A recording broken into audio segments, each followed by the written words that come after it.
나를 두른 빛은 밤이 되리라 할지라도 주께서는 흑암이 숨기지 못하며 밤이 낮과 같이 비추이나니 주에게는 흑암과 빛이 같음이니라.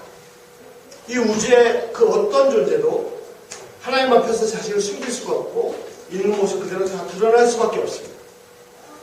어리석은 인간들이 자신들의 행위를 다 숨길 수 있다고 엉뚱하고 어리석고 무식하면서도 용감한 확신을 가지고 마음대로 살다가 그러다가 하나님 앞에서 비참한 결과를 맞이할 수밖에 없습니다. 그래서 다시 5절입니다. 죽은 자의 영들이 물 밑에서 떨며 물에서 사는 것들도 그러하다. 그렇습니다. 죽은 자들조차도 죽음으로 끝나지 않습니다. 히브리서에 뭐라고 되어 있습니까? 한 번 죽는 것은 사람에게 정하신 것이고 그 후에는 심판이 있으리니 5절에는 죽은 자들의 영들이 물 밑에서 떤다고 했습니다. 죽은 자들도 자신을 물밑, 여기서 물밑이라는 게 진짜 물을 말하는 게 아니고 숨긴다고 숨기지만 그러나 하나님 앞에서는 전혀 자신을 숨길 수가 없기 때문에 두려움과 공포 가운데 떨 수밖에 없습니다. 물에서 사는 것들, 무슨 물속에 사는 생물을 말하는 것이 아닙니다. 자신을 숨길 수 있다고 생각하는 것들, 이 우주에서 사람들 보기에 자신을 숨길 수 있다는 모든 존재를 말합니다. 그러나 물 및 물속이라도 죄인들이 스스로 숨길 수 있는 곳이라고 생각되는 곳일지라도 그곳이 아무리 깊고 아무리 멀어도 하나님 앞에서는 바로 눈앞에 있는 것이고 눈앞에 훤히 보이는 것입니다. 그래서 다시 6절에서 지옥조차도 멸망조차도 어둠조차도 하나님 앞에 숨길 수 없고 다 드러날 수밖에 없습니다. 사람들은 정말 무식하고 용감합니다. 무식하면 용감하고 무식하면 용감합니다. 모르니까 용감합니다. 왜? 하루 24시간 중에 얼마나 많은 죄를 짓고 사는지 그렇게 많은 죄를 지으면서도 전혀 하나님을 두려워할 줄을 모릅니다. 심지어는 자신이 죄를 짓고 사는지조차도 모릅니다. 자신은 죄가 없다고 합니다. 한 대 맞을 것을 배를 걸어서 10대 맞은 것이요. 스스로 죄 없다 하면 뭐라고 그랬습니까? 사도 요한이 말하기를 자신을 속이는 것이요 하나님을 거짓말하는 자로 만드는 것이라고 분명히 얘기했습니다. 하나님 앞에서는 모든 것이 다 드러나 보입니다. 지옥, 멸망, 어둠조차도 하나님 앞에 숨길 수가 없고 더 이상 어둠이 아닙니다. 환한 빛 가운데 다 드러날 수밖에 없습니다. 자신의 허물과 죄를 다 겸손히 자백하고 은혜만을 구하는 것이 인간이 마땅히 할 바입니다. 자, 7절을 보시겠습니다. 그는 북쪽을 허공에 펴시며 땅을 아무것도 없는 곳에 매다시며 참 놀라운 말씀입니다. 북쪽을 허공에다가 펴셨다고 했습니다. 허공을 북쪽에 놨다가 아니라 허공에다가 북쪽을 펴셨습니다. 북쪽은 정말 중요합니다. 자, 내가 서 있는 곳에서 아무리 둘러보아도 다 똑같다면 도대체 내가 방향을, 기준을 어떻게 잡아야 합니까? 땅에서는 좀 낫지만 망망대해 바다 같은 곳에서는 어디가 어딘지 사방이 바다면 알 수가 없습니다. 그냥 대충 아무 방향이나 기준을 잡으면 방향을 알 수가 있습니까? 아무 방향을 대충 잡으면 길을 못 찾고 헤맬 수밖에 없습니다. 바다에서 방향을 못 찾고 길을 못 찾는다는 것은 죽음을 의미합니다. 그런데 신기한 것은 천연 자석 물질이 발견되고 또 그 자석들은 항상 같은 방향을 가리킨다는 것을 알게 되었습니다. 여기서 나침판이 나왔습니다. 처음에는 나침판을 천연 자석을 해서 이용했는데 물에다 띄워놨습니다. 왜냐하면 그냥 붙어있으면 이게 안 움직이니까. 그러다가 요 침 위에 올려놓고 그러다가 바람 영향을 받지 않도록 통 안에 넣었습니다.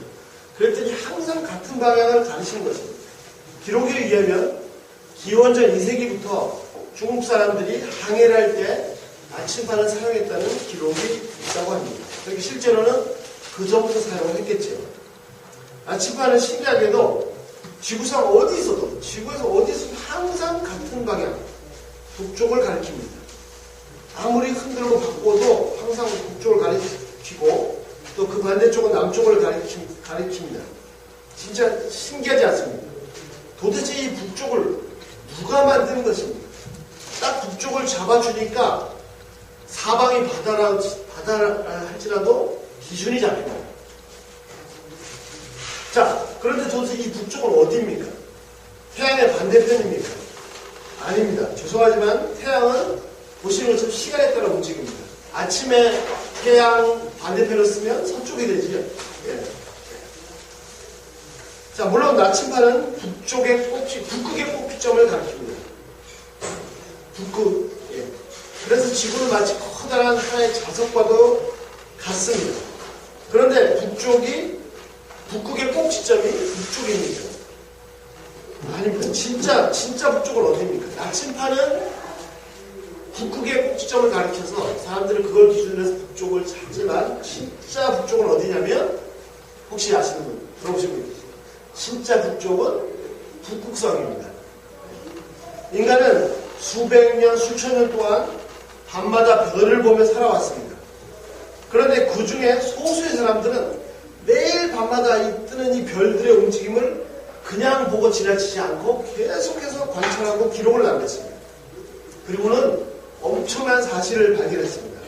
그 놀라운 사실이 뭐냐면 이 우주에 엄청나게 헤아릴 수 없이 수천억 개, 수백억 개의 별들이 있는데 이 별들이 매일같이 움직인다는 것입니다. 그것도 규칙적으로. 그런데 움직일 때 그냥 움직이는 것이 아니라 어떻게 해요?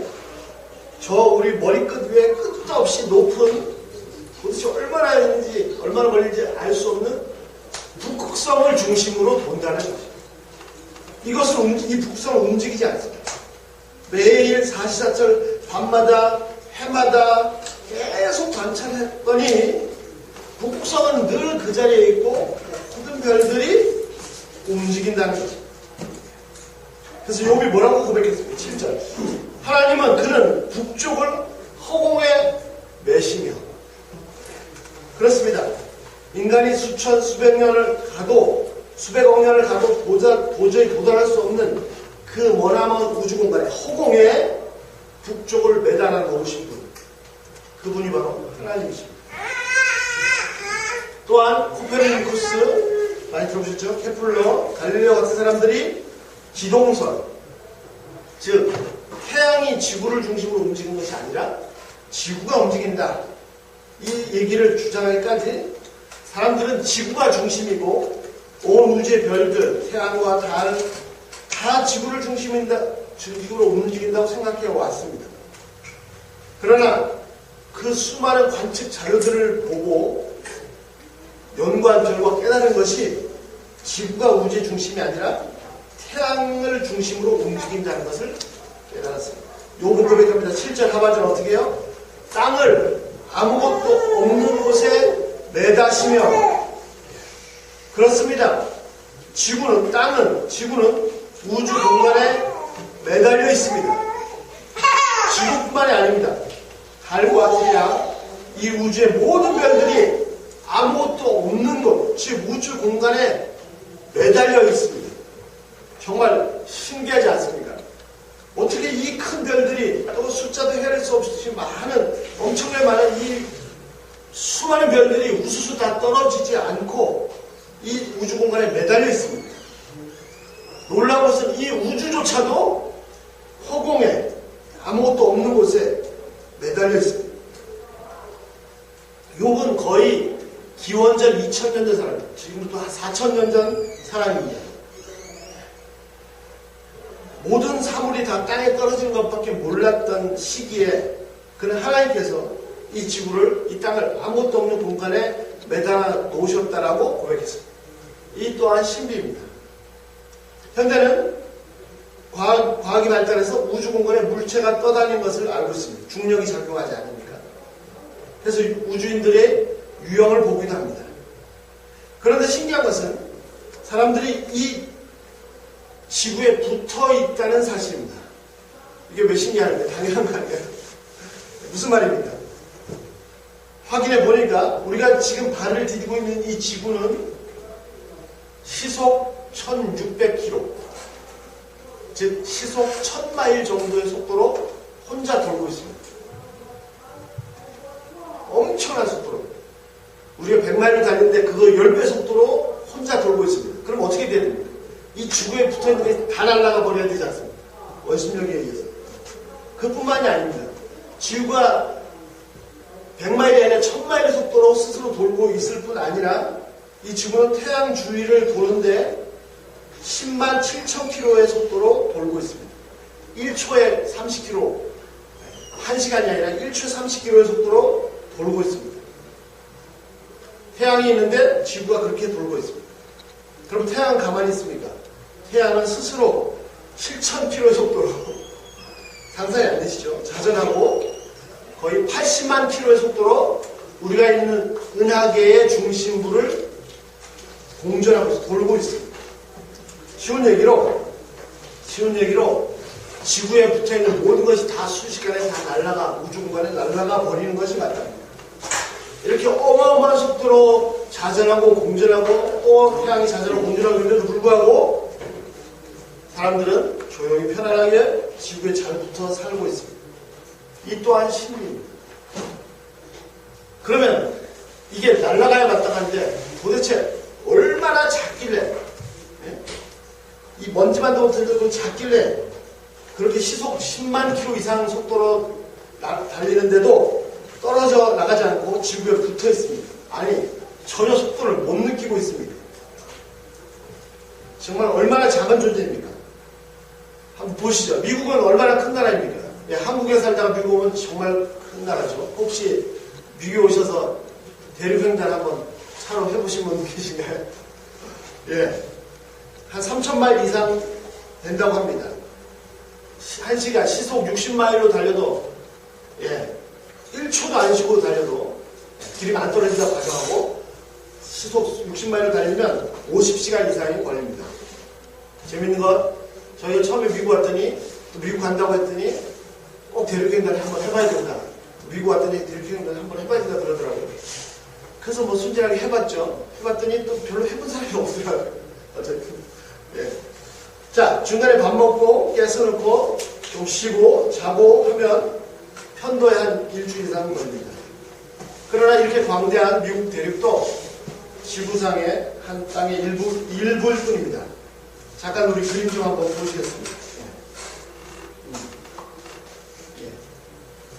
자, 이게 지구 크기입니다. 수성, 금성, 화성, 지구 화성. 금성이 이제 지구하고 좀 비슷하죠. 그 다음,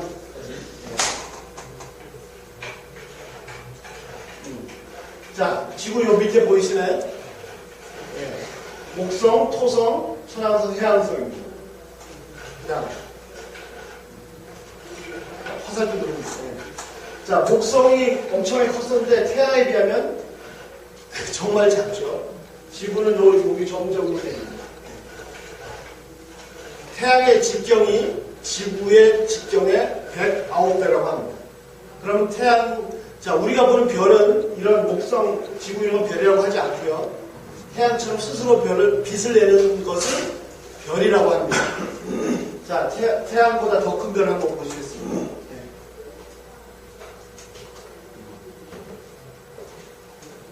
저기 태양 보이시죠? 우리가 볼 수 있는 별 중에 제일 밝은 별이 시리우스입니다. 카펠라, 아쿠투루스, 그 다음에 자, 아쿠투루스가 요만해졌어요. 지구는 태양은 어디 가는지 보이지 않습니다. 베텔기우스, 그 다음에 이 VB-Cepheus라는 별은 크기가 태양의 한 1900배 정도 된다고 합니다. 그런데 지금까지 사람이 발견한 제일 큰 별은 이 시퍼스가 아니고 그 다음 더 큰 별이 있습니다. 요 시퍼스 별. 이 시퍼스 크기라면 태양은 점에 불과합니다. 그 다음, 테니스 머저리어스. 잘 모르겠네요. 지금까지 인간이 관측한 별 중에 가장 큰 별이 테니스 머저리스인데 저기 동그라미처럼 저 안에 점이 태양입니다. 태양의 2100배 직경이. 다음 슬라이드. 그 다음.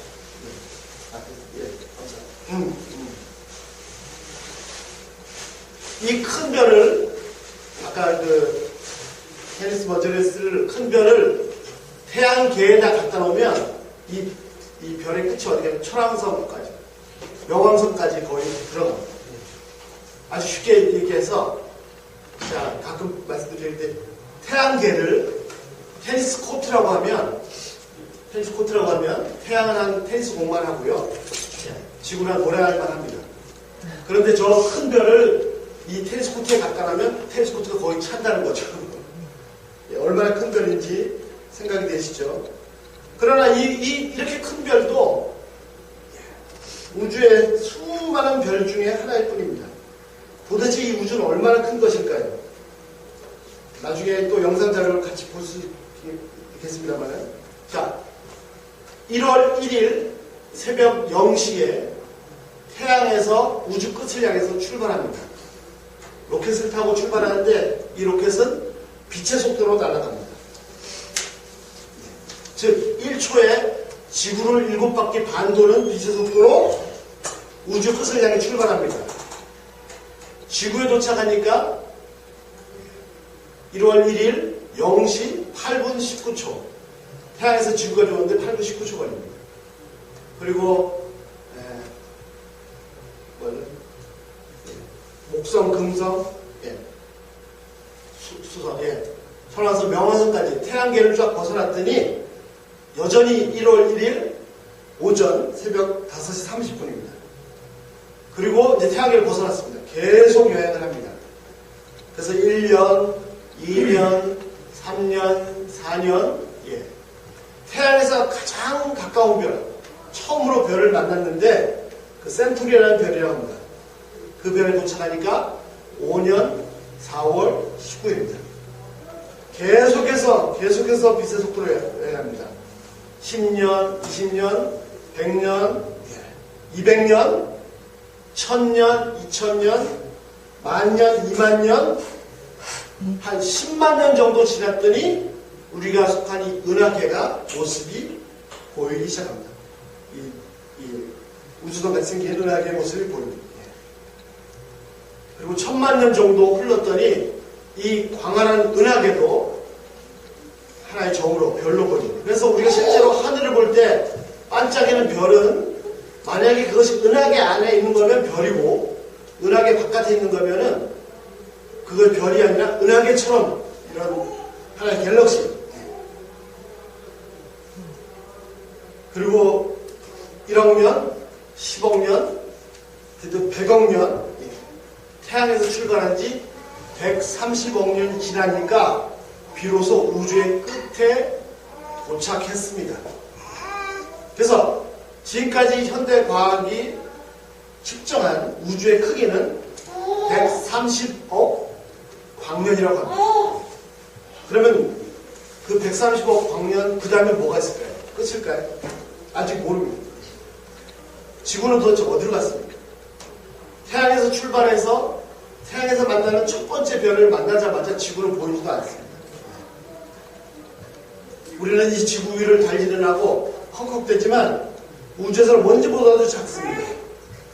하물며 이 지구 표면 위에 인간이라는 존재는 얼마나 작은 존재입니다. 자, 인간이 100년을 산다고 한번 생각을 해보시죠. 그러면 130억 년에 100년을 비교하면 100년은 마치 0.024초 1초도 안 되고요. 50분의 1초밖에 안 됩니다. 80년을 산다고 하면 0.024초 40분의 1초고 80년 산다고 하면 50분의 1초에 지나지 않습니다. 1초도 아니고 50분의 1초. 순간. 누가 그런 사람 살았었어? 그런 존재가 있었었어? 예. 최신형 전자현명으로 봐야 보일까 말까한 존재가 인식 측정하기도 힘든 그 찰나를 살다가 사라져 버립니다. 정말 미미한 존재입니다. 하나님은 북쪽에 허공을 매달으시며 땅을 아무것도 없는, 지구를 아무것도 없는 곳에 매다셨습니다. 8절 물을 빽빽한 구름으로 싸시나 그 밑에 구름이 찢어지지 아니하느니라. 참 얼마나 시적인 표현입니다. 분명히 비가 오는 걸 봐서 하늘에 물이 있는데 그 물을 구름으로 쌓으셨습니다. 그런데도 찢어지지 않습니다. 현대과학은 이것이 어떤 현상인지를 다 설명합니다. 정확한 것은 구름 자체가 물을 싸고 있는 것이 아니고 물이 기체의 수증기로 변해서 기체 상태를 있기 때문에 구름으로 미세먼지와 결합되어서 있다고 합니다. 그러다가 이제 기온이 낮아지면 이 수증기가 먼지와 함께 쌓였던 수증기가 낮아져서 물로 변하니까 땅에 떨어지는 거죠. 무거워지니까. 그래서 8절 말씀을 보면 현대의 과학이 다 설명했기 때문에 별로 신기할 것이 없을 것 같습니다. 그런데 그렇지 않습니다. 과학을 알고 보면 더 신기합니다. 여러분 잘 아시겠지만 물의 비중은 물이 섭씨 4도일 때가 제일 큽니다. 무슨 말이냐면 섭씨 4도일 때가 제일 무겁습니다. 그러니까 온도가 올라가면 비중이 작아져서 밀도가 작아져서 가벼워져서 100도 이상 올라가면 수증기가 증기가 되니까 위로 올라가는 것이죠. 그런데 4도 때 밀도가 1이기 때문에 제일 크기 때문에 온도가 4도 밑으로 내려가면 영하로 내려가면 쉽게 말하면 이 영하로 내려가면 고체가 얼음이 되는데 얼음이 되면 온도가 내려가는데도 불구하고 밀도가 커져서 무겁습니다. 가면서 죄송합니다. 온도가 내려가면 무거워져요. 비중이 점점 커지면 가면서. 그러니까 4도씨 때 제일 비중이 큽니다. 그러니까 4도씨보다 올라가도 가벼워지고 4도씨보다 내려가도 가벼워져요. 그러니까 얼음이 물 위에 뜨는 거죠. 만약에 내려갈수록 비중이 커진다 하면 얼음이 물 속에 가라앉을 것입니다. 근데 왜 하필이면 4도입니까? 왜 4도 때 비중이 1로서 제일 큽니까? 정말 신비한 일입니다. 자, 9절 보시겠습니다. 그는 보름달을 가리시고 자기 구름을 그 위에 펴시며 보름달이 가장 크고 환한 달이지만 먼지 같은 솜 같은 구름으로 가려버리시기도 하십니다. 수면 10절 경계를 그으시니 빛과 어둠이 함께 끝나는 곳이라. 바다의 경계, 물의 경계는 어떻게 정해집니까? 지구의 중력에 의해서 낮은 곳으로 물이 다 모여서 바다의 경계가 정해졌습니다. 그러나 또한 그것만이 아닙니다. 달의 움직임에 따라서 바다가 육지로 들어갔다 나왔다 합니다. 그래서 바다의 경계가 달의 움직임에 의해서 변하죠. 만주와 일조로 가죠. 즉 물의 경계가 달의 움직임에 따라 바뀝니다. 그리고 그 물의 경계가 빛과 어둠을 나눕니다. 빛과 어둠의 경계를 봅니다. 일출과 일모를 말합니다. 11절 그가 뿔이 익은 즉 하늘의 기둥이 흔들리며 놀랐느니라. 12절 그는 능력으로 바다를 잔잔하게 하시며 지혜로 라합을 밑에를 보시면요 폭풍우를 깨뜨리시며 13절 그의 입김으로 하늘을 맑게 하시고 손으로 날렵한 뱀을 무찌르시니. 자, 이 모든 것을 놀라운 지혜로 헤아려 봤습니다. 욥이 다 헤아려 보고 마지막에 고백합니다. 14절 우리 14절 한번 같이 읽어보시겠습니다. 14절 시작. 보라 이런 것들은 그의 행사의 시련일 뿐이요 우리가 그에서 들은 것도 속삭이는 소리일 뿐이니 그의 큰 능력의 우레소리를 누가 능히 헤아리며. 보라 이런 것들은 그 행사의 단편일 뿐이요.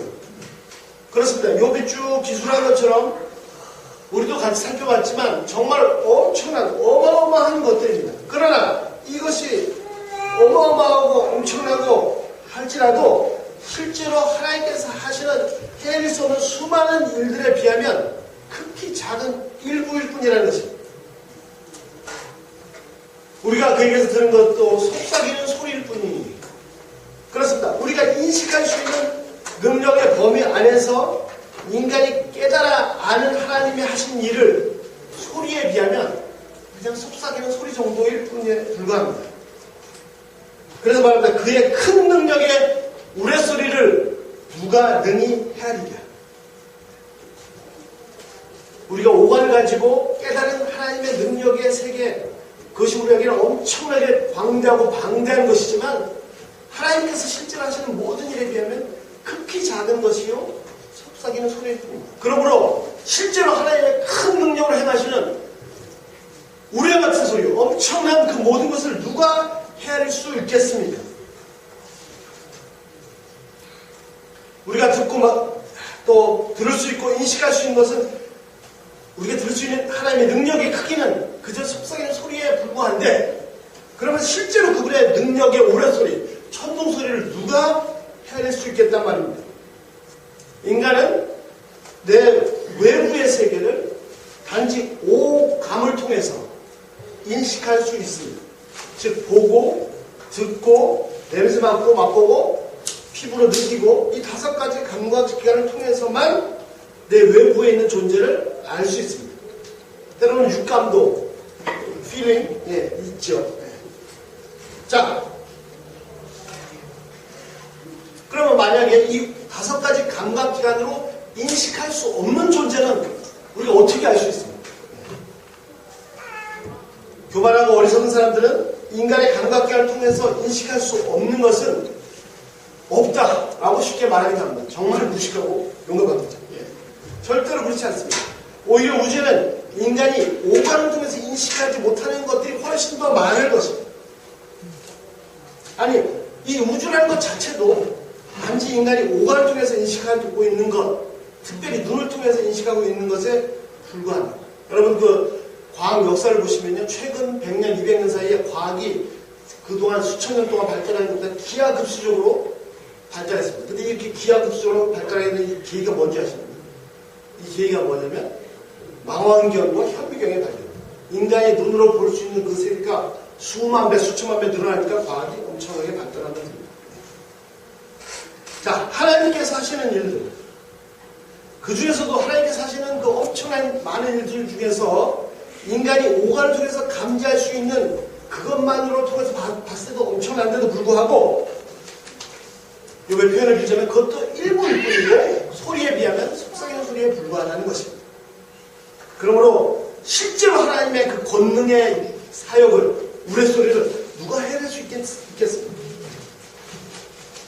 이것을 헤아릴 수 있는 존재는 없습니다. 인간의 이성이 꼬꾸라지는 순간입니다. 자, 그런데 말입니다. 하나님께서 하시는 그 모든 일들이 어찌 보면 95%, 99% 이상이 인간의 감각기관, 이 더듬이, 과학이라는 이 더듬이 바깥에서 일어나는 일이라서 그 우레소리를 아무도 어떤 존재도 헤아릴 수 없는데 그 하나님께서 하시는 그 권능의 최고의 점, 하나님의 무한대의 권능이 발휘된 그 사건은, 그 엄청난 우레소리는 하나님께서 들을 수 있게 하셨습니다. 하나님의 최고의 능력의 가장 큰 우레소리가 무엇입니까? 그것은 바로 메시아, 우리의 구원자이신 예수님의 십자가입니다. 그분의 십자가는 하나님의 능력의 맥시멈, 하나님의 능력 중에서도 최고의 능력입니다. 로마서 1장 6절, 내가 복음을 부끄러워하지 않냐는 이 복음은 모든 믿는 자에게 구원을 주시는 하나님의 능력이라. 고린도전서 1장 24절, 그리스도는 하나님의 능력이시오. 그렇습니다. 하나님께는 작은 돌멩이 하나 집어드는 거나 태양의 2100배나 큰 그 시러스 메조리어스 그 별을 만드신 거나 마찬가지입니다. 돌 하나 드는 건 쉽고 저 배를 만드는 건 힘듭니까? 똑같습니다. 전혀 힘든 일이 아닙니다. 그런데 그런 하나님께 너무너무 소중한 하나밖에 없는 아드님을, 그것도 이 못나고 교만한 썩을 죄인을 위해서 십자가에 처참하게 죽임을 당하도록 내어주신 것은 너무너무 고통스럽고 힘듭니다. 그래서 또한 그 결과 모든 인류를 그 죄악과 죽음과 지옥에서 이 엄청난 파워의 사단의 파워에서 건져내시는 하나님의 능력이 되십니다. 예수님께서 십자가에서 울부짖으십니다. 엘리 엘리 라마 사박다니, 나의 하나님 어찌하여 나를 버리셨나이까. 이 절규하는 이 외침은 하나님의 무한 권능의 우레소리입니다. 나는 얼마나 교만하고 무지하고 못난 죄인입니까? 이러한 못난 죄인이 옆에 형제의 허물 하나 눕두고 보질 못합니다. 그런데 하나님은 그보다 비교할 수 없는 큰 나의 모든 죄를 다 보시고도 다 덮으셨습니다. 나는 형제의 작은 실수에 분노합니다. 하나님은 나의 헤아릴 수 없는 그 많은 죄에 대해서 내게 분노한 것이 아니고 예수님께 분노하셨습니다. 예수님께 쏟아지는 하나님의 분노, 하나님의 천둥 소리, 그것은 원래 나한테 쏟아져야 하는 것이고, 내가 채찍에 맞고 피투성이가 되고 내 손과 발에 병균이 우글거리는 대못이 박히고 6시간 동안 숨도 못 쉬면서 꺽꺽거리다가 가장 지독하게, 가장 고통스럽게, 가장 저주받은 상태로서 서서히 가능한 고통을 최대한 많이 경험하다가 죽어가야 하는 것이 예수님이 아니라 바로 죄인인 나 자신이란 말입니다. 나는 형제를 미워하고 형제에게 분노하는데 하나님은 주인 나를 미워하고 나에게 분노하는 것이 아니라 가장 소중하신 그 아들님께 분노하시고 분노하실 정도가 아니라 처참하게 처형하셨습니다. 그것도 가장 처참하게, 아니 그 이상입니다. 내 대신 피투성이가 되고 채찍질 당하고 처참하게 죽임당하신 것은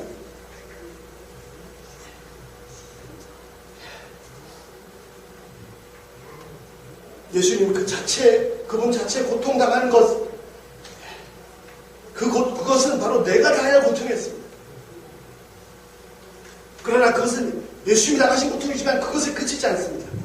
예수님이 그렇게 내 대신에 내가 당할 고통을 당해서 처참하게 죽어갈 때 바로 이 광대한 온 우주를 창조하신 이 130억光年의 우주보다 훨씬 더 크신 그 하나님께서 더욱더 친히 고통을 당하신 것입니다.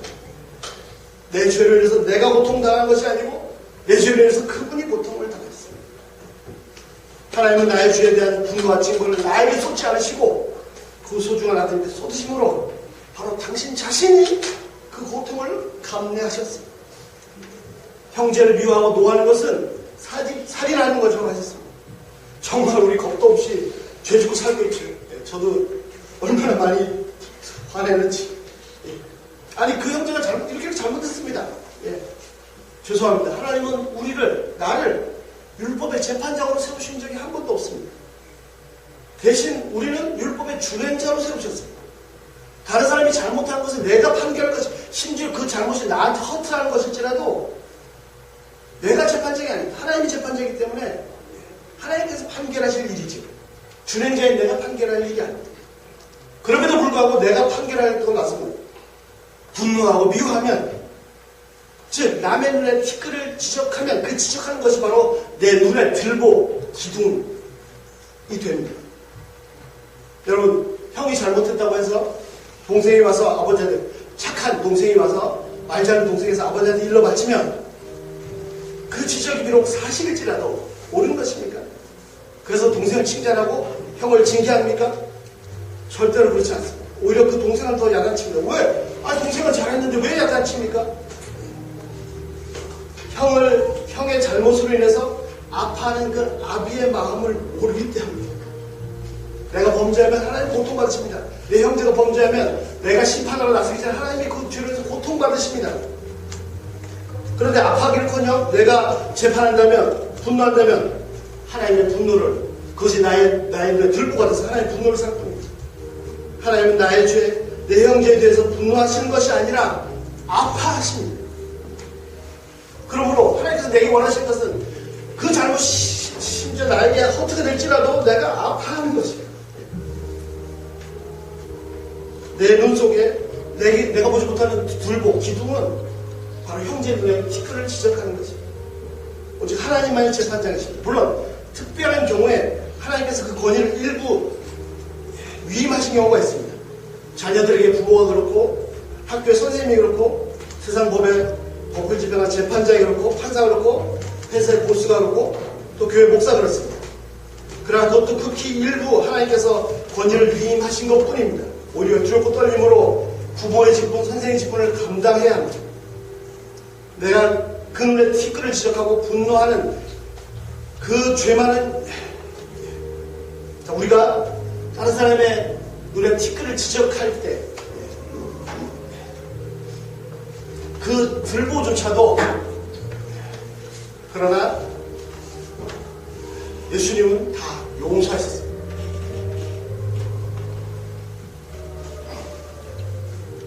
자, 또 하나 명심해야 될 사실이 뭐죠? 우리가 허물을 지적하는데 때로는 그래서 분노하기도 하고 내가 미워하기도 하는데 그 형제도 예수님께서 피 흘려 사신 너무나 소중한 존재라는 것입니다. 그래서 뭐라고 했어요? 형제를 범하는 것은 뭐예요? 하나님의 형제를 범하는 것이다.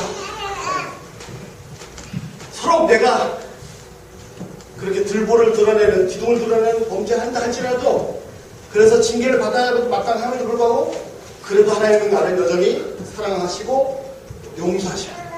왜냐하면 티끌이 아니라 그 기둥 같은 들보 같은 죄도 이미 십자가에서 다 처리하시기 때문입니다. 그러므로 예수님 말씀하십니다. 내 원수조차 사랑하라. 원수를 사랑할 수 있습니다. 조금만 어떻게 해도 힘든데. 그러나 나 같은 죄인을, 나 같은 원수를 사랑하시고 주님의 사랑을 알면 사랑할 수 있어요. 내가 마음에 드는 사람, 원수가 아니라 내가 마음에 드는 사람, 착한 사람은 보통 사람뿐만 아니라 뭐 죄수도 심지어 살인자도 내 마음에 드는 사람 사랑할 수 있습니다. 그러나 주님은 처음부터 원수된 이 죄인들을 사랑하셨고 사랑하실 때 십자가의 생명을 주시기까지 사랑하셨어요. 그래서 그 다음에 원수 사랑하라고 하십니다. 그래서 왼밤을 때리면 어떻게 해요? 우리는 어떻게 합니까? 왼밤을 때리면 왼밤뿐만 아니라 양쪽 밤 다 때리려고 덤벼들죠. 그런 우리에게 오른뺨도 대주라고 하십니다. 그러나 또 실패해서 원수를 난 도저히 용서할 수 없어요. 미워하고 왼밤뿐만 아니라 양쪽 밤 다 때렸습니다. 그럼에도 불구하고 또 사랑하시죠. 아니요, 사랑하시기 때문에 내 그런 죄에 대해서 아파하십니다. 그 죄에 대한, 그 악에 대한 고통은 내가 아니라 하나님께서 지금 받고 계십니다. 나는 여전히 범죄하고 실패하고 깨지고 그럼에도 불구하고 십자가의 사랑으로 그 무한한 사랑 때문에 은혜 때문에 살고 있습니다. 사는 정도가 아니라 생명을 누리는 풍성히 누리고 있습니다. 자, 하나님은 우리의 모든 죄를, 나의 모든 죄를, 아니 모든 인류의 죄를 십자가에서 다 해결하셨습니다. 그리고 그 예수님은 제3일에 죽은 자 가운데서 다시 살아났습니다.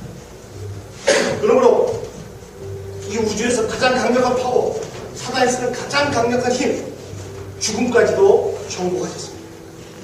예수 그리스도의 복음은 하나님의 무한 능력, 그분의 큰 능력의 우레소리이고 천둥소리입니다. 엘리 엘리 라마 사박다니, 나의 하나님 나의 하나님 어찌하여 나를 버리시나이까.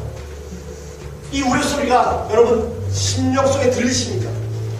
하나님의 아들님의 육체가 발기발기 찢겨져 나가는 소리가 들리십니까? 하나님의 심장이 터져나가는 소리가 들리십니까? 하나님의 무한 권능의 우레소리를 우리 영혼 깊이 늘 들려주시기를 기도합니다. 기도하겠습니다.